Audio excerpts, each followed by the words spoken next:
What's up, guys, and welcome back to Slip the Jab.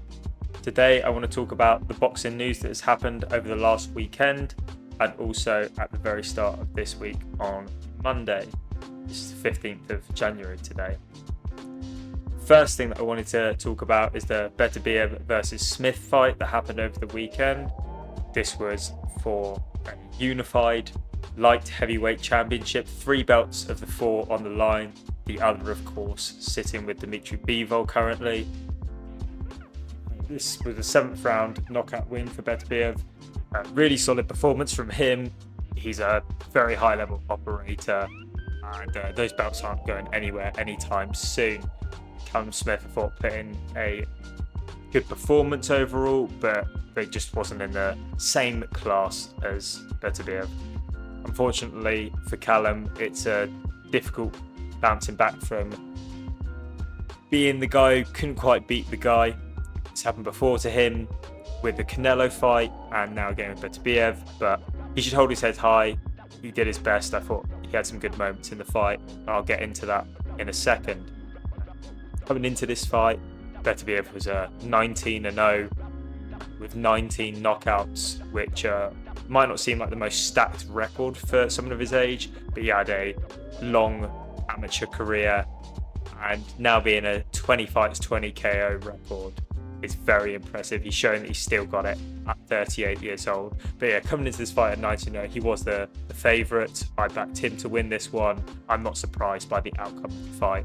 Callum Smith, on the other hand, was coming in at the time as a 29-1 fighter, a very talented boxer, one of the best at his weight class. He was one of the best at super middle as well, though. He's just not quite good enough to hang with the top guys in the division. He's got a big frame. Maybe if he packed in a bit more size, he could bump up to cruiser, see how he gets on there. But the competition's very stiff there as well. Generally, this fight went a typical Beterbiev way of him holding a high guard, just sitting perfectly on the range where he could just take a small half step back and he was out of Callum's punching range. Callum threw some good combinations in the fight, and whilst he might have landed in certain places like parts of the body or on the head, it was always in awkward positions or a little bit through glove contact, and never really hurting Beterbiev. He had some moments in the fight. He won a few rounds, but it felt like he was just delaying the inevitable. Beterbiev looked very comfortable throughout the whole fight. He pushed the pace how he wanted to. One thing that I find very unique to Beterbiev is, for someone of his level, he never really throws a feint. When he punches, he means to hit his target. And a lot of the time he does. You'd think that a fighter that you would expect that every single punch that he throws to actually have some weight behind it, you'd be able to evade, but it's just not the case with him. I think that when you stick them side by side, Bivol, the other reigning champion at light heavyweight, looks a lot better as a boxer. But when you really break down the film on Beterbiev, that's not necessarily the case at all, because this man is an insanely talented boxer. He just does things in a different way. And he showcased that against Callum Smith. This is a good win on his record, and it just sets up what could be argued as the biggest fight in boxing, or at least one of the biggest fights in boxing, and that is to unify the light heavyweight division, put all the belts on the line against Beterbiev. That's the next one to make. I hope it happens soon. His promoter said after the fight that was what's naturally the next progression. Beterbiev said that he'd been wanting this fight for years, and Bivol keeps saying it was next, but it's not happened yet. Just hoping it happens soon, because Beterbiev, though he looks great, isn't getting any younger. He is 38 years old. Next up in the news, one of my favourite fighters, Joseph Parker, has been put forward as the fighter to face off against Zhang on the Anthony Joshua versus Francis Ngannou undercard. Anthony Joshua and Ngannou obviously being a huge fight that's supposed to happen this March, and then to stack the card even further, having Zhang versus Parker. I think this is a brilliant fight to put down. Parker's stock has not been higher, neither is Zhang's. Parker coming off of a brilliant win against Deontay Wilder, and Zhang building great momentum with 2 wins over Joe Joyce. this is really good promotion from her, and I imagine it would be piece this together properly. I'm very glad this has happened. I think if you thought a little bit in depth about it, maybe you could have predicted this one. I wasn't paying as much attention as I probably should have to this, so it's been a semi-nice surprise to see. As for predictions for that fight, I think I have to do a full video breakdown on that, because that could be a very interesting affair. As I said, Joseph Parker's looked very good, best he's looked ever, arguably. Just saying, because he beat Deontay Wilder. Wilder wasn't on his game, but Parker's executed very well. Always called him the gatekeeper of the heavyweight division. I think he's earned that nickname. I think everyone should call him that, because he sets the standard for what a good heavyweight is in that division. You can beat him, you're probably one of the top guys. You can't beat him, then you might be decent, but you're not one of the top guys. And once again, he's taken another tough fight. He's fought a lot of tough fights over his career. There was the Wilder one recently that was a risk. Obviously, he won easily in the end, but going into that, it was definitely Wilder who was looked at as the favourite. He's fought Ruiz in the past. He's fought Anthony Joshua. He's fought Joe Joyce, and now Zhang to add to that card. Again, another reason why he's one of my favourite fighters in the division is he actually fights people, and he fights good level opposition.